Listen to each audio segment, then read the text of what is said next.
Alhamdulillah kita semuanya dengan ridha Allah Subhanahu wa taala bisa bersama-sama hadir. Semoga perjalanan kita di thalabul ilmi betul-betul karena ridha Allah Subhanahu wa taala. Kita alhamdulillah karena kita masih diberikan hidayah oleh Allah Subhanahu wa taala. Karena yang paling mahal itu adalah hidayah. Yang paling mahal itu adalah hidayah, dan hidayah itu memang diberikan kepada semua hamba yang memang betul-betul dipilih oleh Allah Subhanahu wa taala. Mayuridillahu khairan yufaqihu fiddin. Barang siapa yang dikehendaki baik oleh Allah Subhanahu wa taala, maka akan diberikan kefahaman di dalam masalah agama. Semoga kita termasuk hamba yang diberikan kemudahan untuk memahami agama oleh Allah Subhanahu wa taala. Amin ya rabbal alamin. Nah, sebagaimana kesempatan kita kemarin, masalah Jumatan yang masih ada dalam masalah Jumatan. Mungkin kita ini sudah tahu semuanya. Kalau ada masjid yang pakai adzan 2, ada masjid yang pakai adzan 1. Yang kita tahu kan itu kan. Mungkin yang masjid adzan 1 bisa mungkin juga bilang, wow itu yang adzan 2 itu tidak sunnah. Nah, bisa bilang begitu. Bisa jadi yang adzan 2 juga begitu. Wah ini tidak sunnah Rasul ini. Ya misalkan begitu.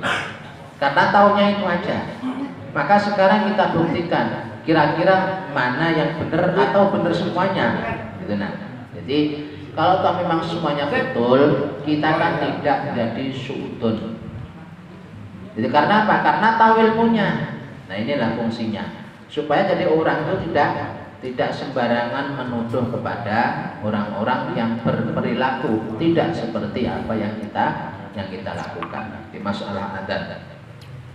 Masalah adzan Jumat ini sebenarnya sebagai nasabah baginda Rasul, An Sa'id bin Yazid qol kana nida yaumul Jumat awwalu idza jerasal imam alal mimbar ala ahdin Nabi wa Abu Bakar wa Umar.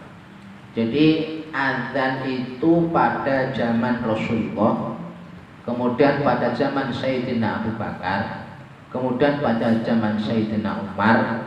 Itu adzan di saat imam duduk di mimbar. Nah, kalau masalah adzan waktu itu sudah biasa dilantunkan adzan penanda waktu. Kemudian zaman Rasulullah adzan lagi di saat imam ada di mimbar. Nah, kira-kira kalau adzan waktu dilantunkan, kemudian di saat imam duduk di mimbar juga adzan, berarti adzannya berapa? Hah? 2 ya? Tidak 1 ya? 2. Fa inna makana Utsman wa kasrun nas zata. Jadi kemudian di zaman Sayyidina Utsman adzan itu bukan hanya 2, tapi malah ditambah lagi. Fa inna makana Utsman wa kasrun nas zatan nita ats-tsalits az-zuhra. Zamannya Sayyidina Utsman, karena umat Islam itu sudah banyak, saking banyaknya, sehingga kurang kalau adzan itu cuma sebagaimana dilakukan zaman Sayyidina Abu Bakar, Sayyidina Umar, juga Rasulullah. Maka Sayyidina Utsman naik ke pasar Zurah itu ada di pasar di atas. Nah, di puncak gunung yang tinggi, di puncak gunung ya, puncak gunung. Kemudian adzan. Di Sayyidina Utsman adzan sendiri di puncak gunung. Itu ada di daerah pegunungan. Nah, kemudian menambah adzan yang ketiga. Jadi zaman Sayyidina Utsman adzannya bukan hanya 2 tapi 3. Karena apa? Sudah banyak umat itu yang dari jauh. Maka karena ada yang banyak dan banyak jumlahnya dan dari jauh, maka ditambahlah untuk panggilannya. Nah, waqala Hafidz Ibnu Hajar, kemudian Al-Hafidz Ibnu Hajar mengatakan bahwasanya walladzi yadharu anan nas akhadtu bi fadli Utsman fi jami'il baladi idza dzakata likanu khalifatu mutal amr. Dan banyak juga di antara manusia itu yang memakai versi Sayyidina Utsman, dikarenakan Sayyidina Utsman adalah sebagai pemimpin atau khalifah. Jadi di daerah-daerah tertentu bisa jadi adanya 3 kali. Kalau yang zaman Rasulullah, Sayyidina Umar, Sayyidina Abu Bakar adalah 2 kali. Yang pertama adzan untuk menandai masuknya waktu. Yang kedua di saat imam ada di mimbar. Nah, sekarang kalau adzan cuma penanda waktu, kemudian saat khotibnya mau manggung jadi jailangkung. Tahu jailangkung? Lah adzan yang kedua kan sebagai penghormatan pada imam yang mau khotib. Nah, maka beri kehormatan, kemudian adzanlah yang kedua. Jadi kalau yang sesuai dengan Rasulullah yang mana? Halo, yang kedua. Nah, berarti yang sesuai dengan Rasulullah adalah yang pakai adzan 2 yang biasa orang ahli sunnah wal jamaah dilakukan. Walaupun toh ada tuduhan bahwasanya adzan 2 itu adalah bid'ah. Dari sini kan ketahuan sendiri, kan ketahuan kan. Nah, siapa yang sesuai dengan Rasulullah dan siapa yang tidak sesuai dengan Rasulullah. Sementara Sayyidina Utsman malah 3, bukan 1. Loh, jadi kalau cuma 1, ikut siapa?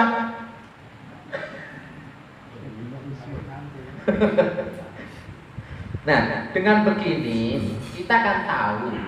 Selama ini kan kita yang tahu pokoknya yang sana adanya 1, ini 2, kan gitu aja kan? Nah, dasarnya tidak tahu. Kalau begini kan sama-sama, oh begitu toh. Nah, tidak ada. Andai kata ada yang ngolokin mungkin, oh itu tidak sunnah, itu bid'ah itu kalau ada 2, biarin aja, ya kan? Sehingga di dalam hadis yang lain, An Sa'id bin Yazid Anna Utsman nida'an fi Zurah wa huwa darun fi Sauqil Madinah. Jurah itu adalah nama desa yang ada di pasar Madinah. Di pasar Madinah, kemudian Sayyidina Utsman naik dan melantunkan adzan. Nah, itu masalah adzan Jumat. Nah, sekarang yang jadi pertanyaan lagi adalah masalah qobliyah Jumat.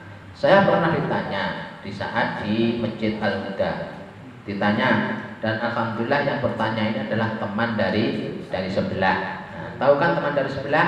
Nah, pertanyaan, adakah qobliyah Jumat? Karena tidak semuanya itu ACC untuk masalah qobliyah Jumat. Ada juga qobliyah Jumat itu yang memberi nama intidhar. Dia untuk menunggu daripada khutbah Jumat. An Ibnu Mas'ud radhiyallahu an kana yusolli qabla Jumat arba'an wa ba'daha arba'an. Jadi dari Ibnu Mas'ud bahwasanya Rasulullah itu sholat sebelum Jumat 4 rakaat, setelah Jumat 4 rakaat. Kita tahu Jumat itu kan pengganti daripada zuhur.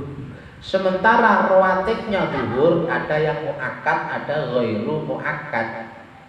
Sebelum zuhur 4, setelah zuhur juga 4. Karena Jumat pengganti daripada zuhur, maka seyogyanya dan pantaslah kalau ada sholat qobliyah Jumat dan sholat ba'diyah Jumat. Dan Rasulullah melakukan 4 rakaat. Nah, kalau ada yang mengatakan tidak ada sholat qobliyah Jumat, terus yang diikuti sopo? Jelangkung.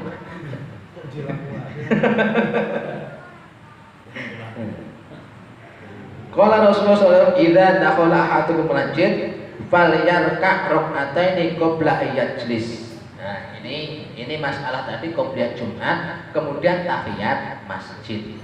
Nah, adakah tahiyat masjidnya? Ini Rasulullah bersabda, qala Rasulullah, "Idza dakhala ahadukum masjid falyarka' rak'ataini qabla ayyajlis." Bila di antara salah satu kedatangan masuk masjid, maka sholatlah 2 rakaat sebelum engkau duduk. Ini dalilnya sholat tahiyat masjid. Terus, wa bi jumhur sunnah tahiyatul masjid wa kata An-Nawawi karena dikauni bil hadis. Begitu juga jumhur ulama sepakat tahiyat masjid itu adalah sunnah. Begitu Imam An-Nawawi sebagaimana hadis, wa kaifa tahiyatul masjid wal hadir fil mimbar. Nah, ini masalahnya. Bagaimana sholat tahiyat masjid kemudian di saat posisi imam itu sudah naik mimbar. Nah, ini kita ngomong versi Rasulullah. Jadi jangan kira-kira begini, tidak boleh. Karena bilangnya agama itu harus ada dalil. Nah, kita harus pakai dalil. Ada sunnah ala Ru'yal Hasan ibni Uyainah, juga menurut Ibnu Uyainah, menurut Ibnu Makhuf, Istahab, Ibnu Mandir, Asy-Syafi'i wa Ahmad al-Hadis, bahwasanya sholat tahiyat masjid di saat mimbar, di saat khotib ada di mimbar itu tetap disunnahkan.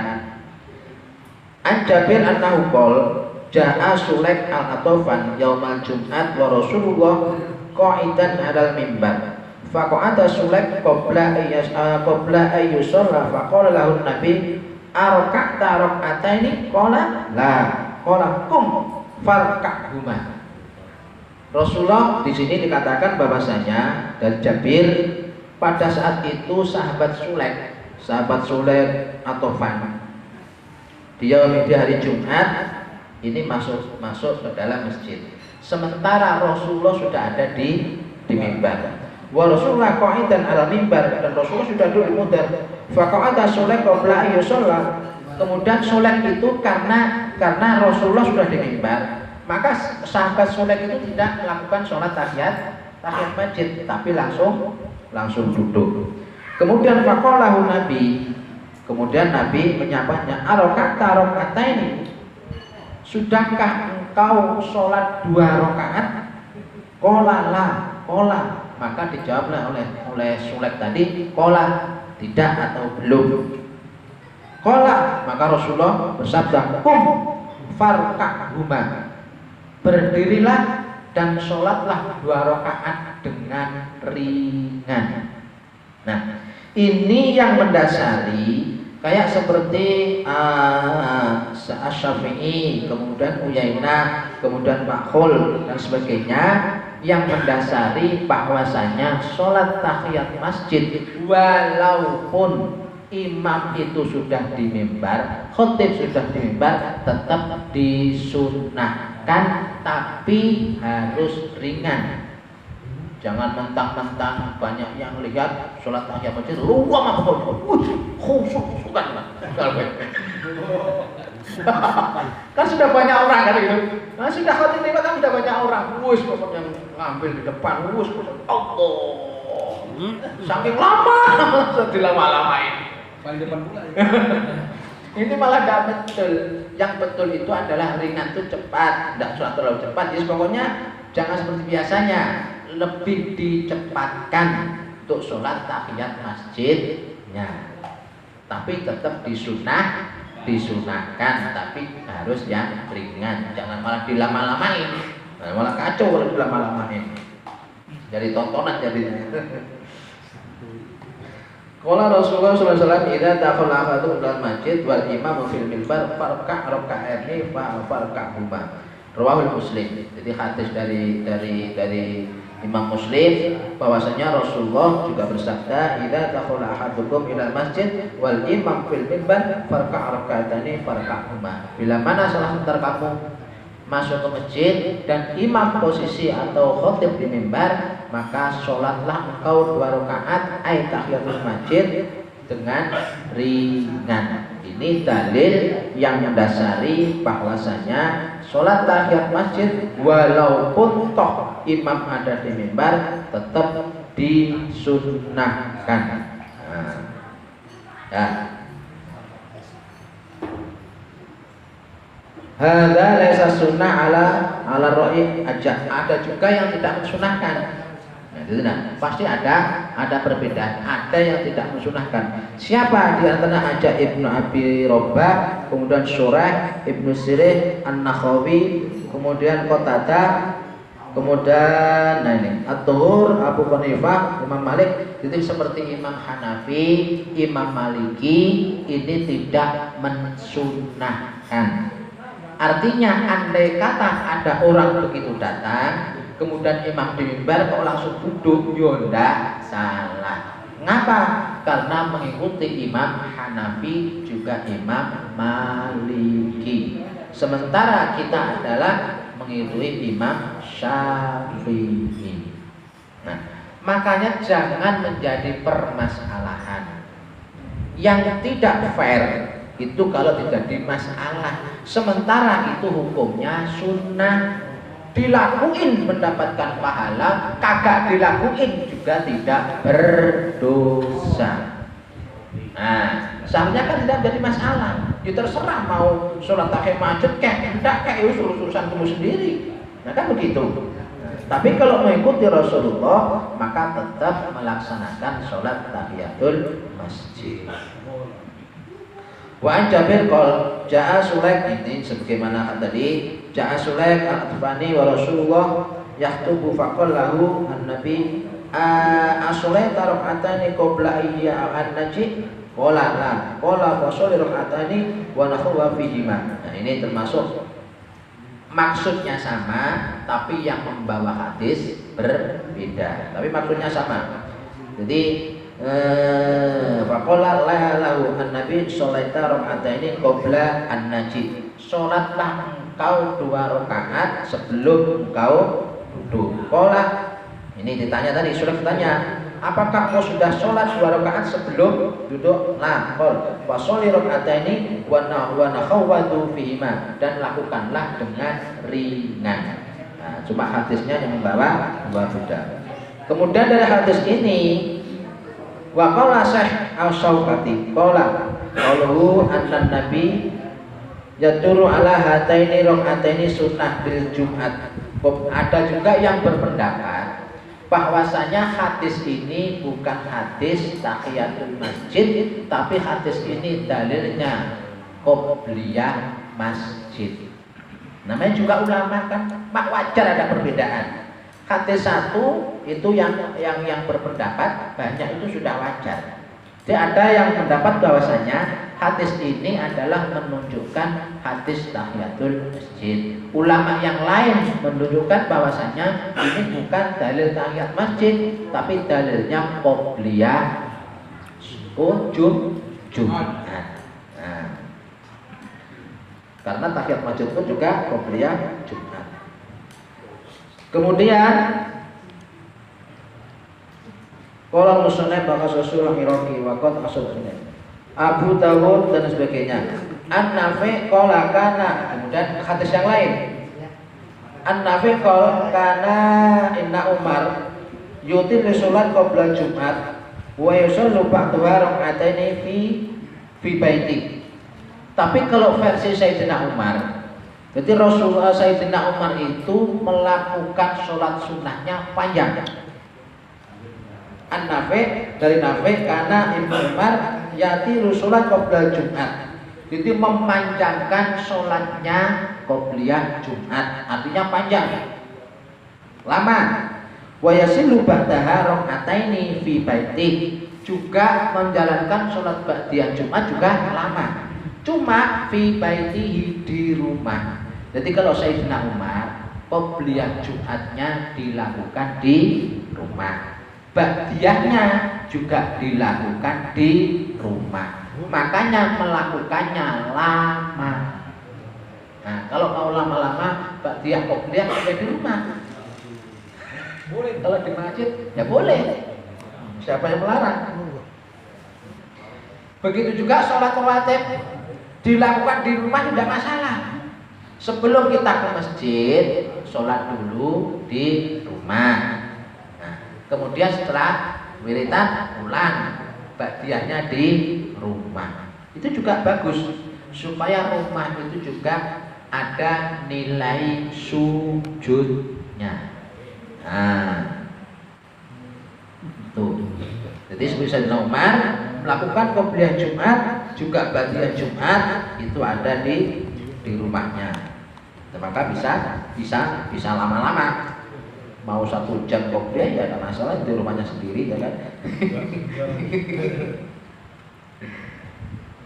Wa bi hadzal hadis Al-Hafidz Ibnu Hajar An-Nawawi fa innahu ala dalilu sholatu sunnah qabla Jumat. Jadi hadis yang dibawakan oleh Sayyidina Umar tadi adalah dalil daripada sholat qabliyah Jumat. Nah, jadi sudah jelas tadi. Nah, kemudian saya untuk azan sudah, qabliyah Jumat sudah, ba'diyah sudah, kemudian tahiyat sudah, saat naik mimbar tahiyat juga sudah. Kemudian yaumul idul fi yaumil Jumat, kemudian andai kata Jumatnya itu gabung dengan Idul Adha atau Idul Fitri.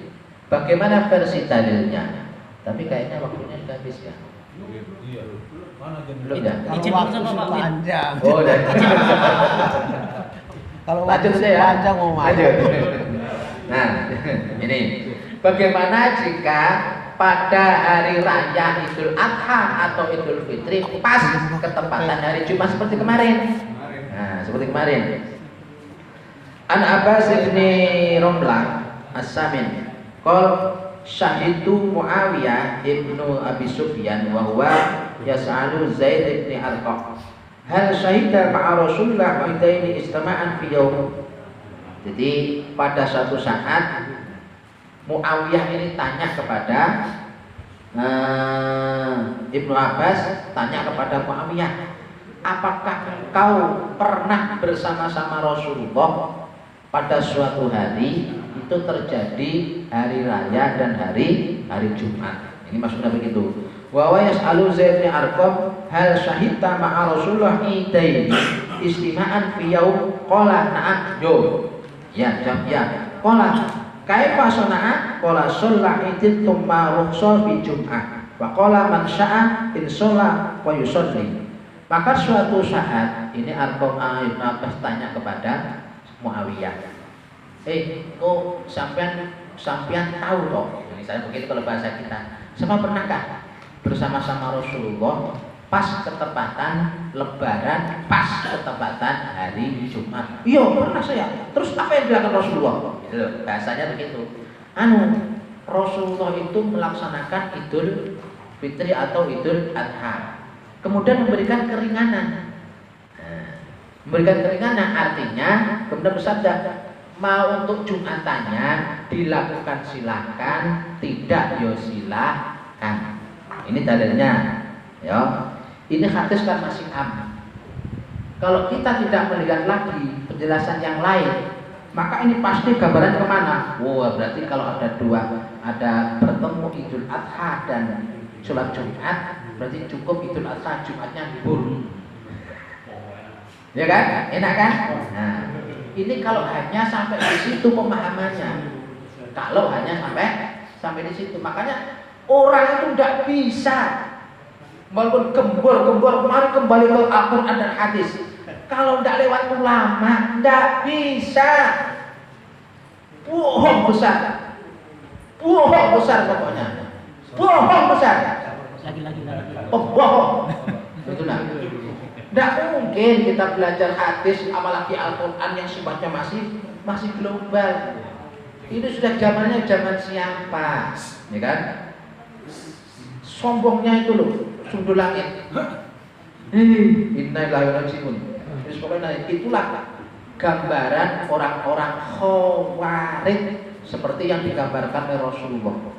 Siapa pertama kali yang menyangkal Rasulullah? Dia adalah orang-orang Khawarij Di saat Rasulullah membagi ghanimah, barang tawanan, model Rasulullah itu adil.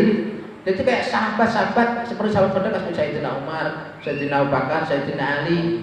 Andai kata ada unta 100, sahabat yang paling dekat cuma kasih 1.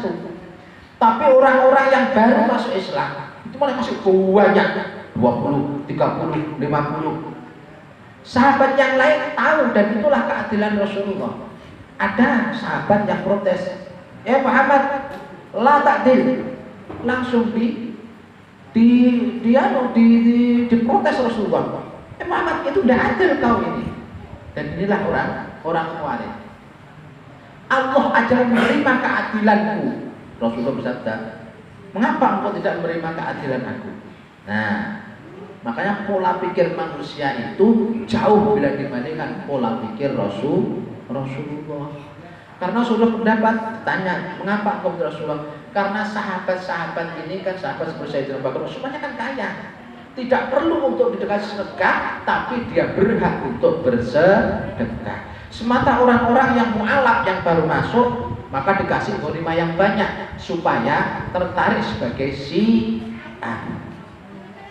Nah, itu maka itu yang sesuai dengan apa yang petunjuk dari Allah Subhanahu wa taala. Orang satu tadi yang protes, andai kata Rasulullah tidak mencegah, sudah potong kepalanya.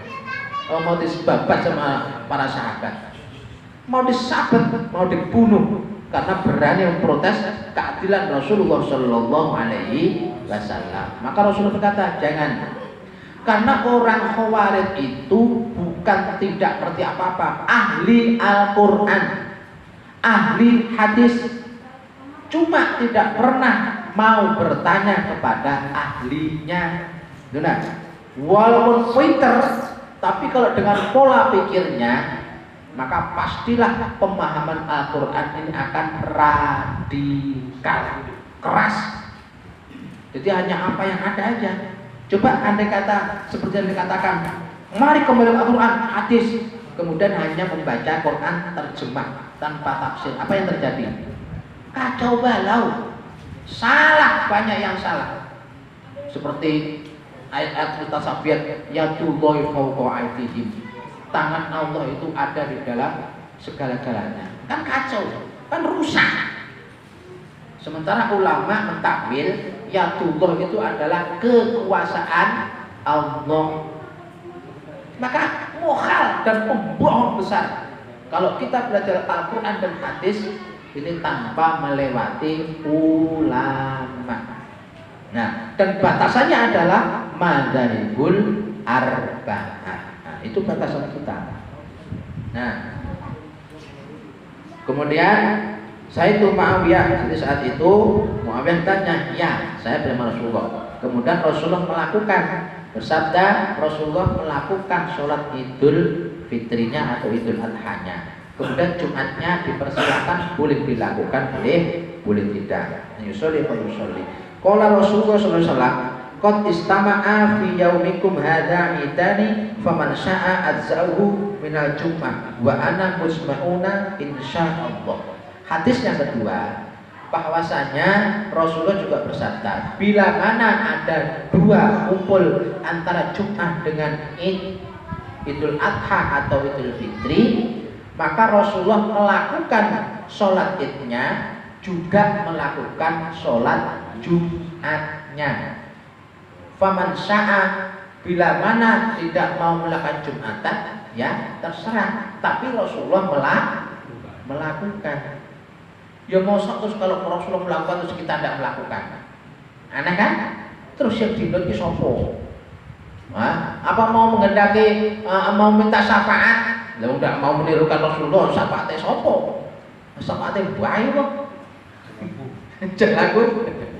Nah, ini sedikit lagi penjelasannya aja. Kalau saya suatu hari, jadi kalau setelah hari kan, innal muradi birrahmah fi tarkil Jum'at fi hataini al hadisaini hum ahlul awal. Ini penjelasnya ini. Inilah ulamanya. Jadi yang menjelaskan seperti ini hanya ulama atau sahabat. Hadisnya kan belum begitu. Jelas. Kemudian diterangkan maksudnya daripada itu semuanya, yaitu maksudnya itu birroha, artinya bil ajro, artinya Rasulullah itu melakukan. Kemudian hadis yang pertama Rasulullah mempersilahkan. Ini maksudnya apa? Bahwasanya fi hadainil hadisaini hum ahlul awali alladzi manazilihim kharijah bil Madinah mimman laisa Jumat alaihim wajibatun. Ternyata yang hadis yang pertama tadi juga yang kedua itu yang ada, yang bertanya itu adalah orang ada di atas bukit. Rumahnya itu jauh di luar Madinah, rumahnya itu di bukit-bukit, di gunung-gunung. Jauh rumahnya dari Madinah. Maka Rasulullah bersabda begitu, sebagaimana saya katakan kemarin, andai kata habis sholat Idul Fitri kemudian pulang, belum ngapa-ngapain mau sholat Jumat, begitu sampai masjid sudah asar, habis di jalan. Dan juga dikatakan itu orang tidak kewajiban Jumatan. Kenapa? Musafir. Itu nah. Lo kalau tidak dijelaskan ulama kan tidak tahu. Jadi kalau musafir bebas. Musafir bebas. Sama ke Samarinda misalkan pas hari raya. Pagi-pagi sholat Id. Kemudian pergi ke Samarinda, pindah ke Bontang. Dia terserah mau Jumatan kakak terserah sampean. Kan sebagaimana sabdakan pesan Rasul, melakukan ya silahkan, tidak ya silahkan, karena musafir tidak kewajiban sholat Jumat. Ini loh yang asli penjelasannya. Lah, yang tahu begitu ulama dulu, bukan ulama sekarang. Kempret apa? Sekarang ajak kembali ke Allah, tidak usah ikut orang. Caranya bagaimana? Akalnya lu meslek. Perlu dibawa ke rumah sakit jiwa orang seperti itu. Nah, mereka adalah kharijul Madinah mimman laisa Jum'ah alaihim wajibun. Memang tidak ada kewajiban melakukan sholat Jumat karena musafir. Li'annahu fi ghairil misri minal ansor wa Jum'ah fa inna tajibu ala ahlil ansor. Sementara kalau orang yang mukim seperti kita, pas lebaran, pas hari Jumat tetap wajib Jumatan. Gak wajib Jumatan, koplang ini. Keluar deh kata Ya tidak apa-apa kalau dulu belum tahu dalilnya. Sekarang kan sudah tahu, jangan sampai tidak dilakukan. Ya tinggal tempat aja yang dulu melakukan, mendapatkan rusuh. Semangat yang salah. Demikianlah untuk masalah Jumat. Belum selesai, tapi waktunya aku bisa dilempar orang itu nanti lama-lama. Nanti kita lanjutkan lagi di episode berikutnya. Alhamdulillah, semoga dengan taklim inilah punya taklim. Ya, jadi dengan kita, Allah itu kalau menghendaki manusia itu baik, maka akan dipahamkan dengan berbagai ilmu agama. Insya Allah, semoga kita semuanya termasuk hamba-hamba yang dikehendaki baik oleh Allah Subhanahu wa taala. Amin ya rabbal alamin. Untuk malam Jumat nanti itu sebenarnya gilirannya di Al-Mumin. Ada jawaban? Berarti ada. Nah, terus ada Pak RT? Ada tuh. Pak RT? Pak Win? Oke, yo. Terus pengumuman ya, pengumuman. Mohon kehadirannya besok malam ba'da sholat isya acara santunan anak yatim di Masjid Al-Mu'min. Terus bagi yang ingin mengikuti amaliyah membaca surat Ikhlas 1000 kali secara berjamaah habis sholat maghrib di Masjid Syuhada. Jadi yang mau ikut upayakan sholatnya di sana biar tidak ketinggalan. Ya, jadi sebagaimana yang saya katakan kemarin, amaliyah luar biasa, super top di 10 Muharram. Yang jarang dilakukan adalah membaca surat Ikhlas 1000 kali secara berjamaah Kalau sendiri Dombe. doble. Kalau secara berjamaah insya Allah cepat. Nah, bagi yang ingin mengikuti dipersilakan insya Allah di Masjid Syuhada besok malam Sabtu. Mana itu besok ya? Iya dong. Oh iya, habis sholat maghrib dan malam Jumatnya di Masjid Al Mukmin. Terima kasih. Kurang lebih mohon maaf. Ihdinas siratal mustaqim. Wallahu muwaffiq ila aqwamit. Wal afwa minkum. Wassalamualaikum warahmatullahi wabarakatuh. Waalaikumsalam.